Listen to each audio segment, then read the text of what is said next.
I stretch out my hands toward you, my soul to you like a parched land. Hasten to answer me, Lord, for my spirit fails me.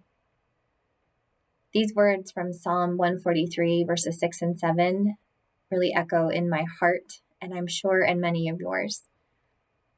A few weeks ago, Deacon Jim asked me how I was doing. We'd been particularly busy, and I said to him very honestly, I am weary. Weary because we've had so many losses in our parish family over the last couple of months, and so many, many funerals to coordinate and people to support.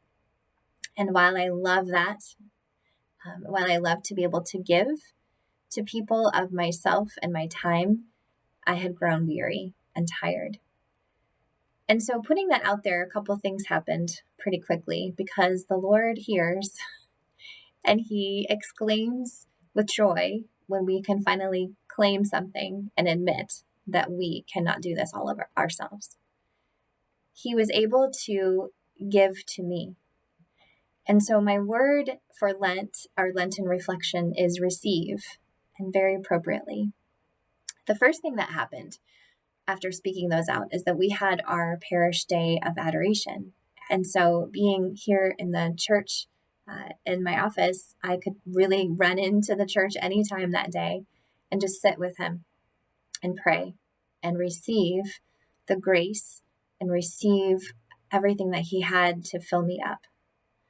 I came back that night for Anchored and planned to just stay, just to hear the talk, to support my team members, and ended up just staying and resting and receiving even more grace and more strength from him at that point. The next day, a beautiful thing happened. Our youth minister, David, tracked me down again in the middle of my busyness, and he said, I feel like you need to be prayed with. I feel like you need to be able to receive instead of all the giving that you're doing. And so he was generous to spend time in prayer with me just to refresh and to help me receive what's needed to keep going forward. And so for all of us who get really busy, who are givers, who are trying to do the best we can in our mission, we need to remember that the Lord really wants us to receive from him, that he has what we need. He who did not spare his own son, but handed him over for us all, how will he not also give us everything else along with him? Romans 8:32.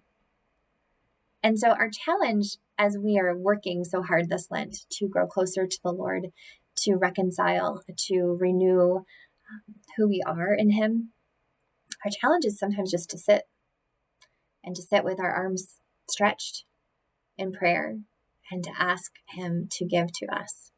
And we need to be open to receive what he has for us.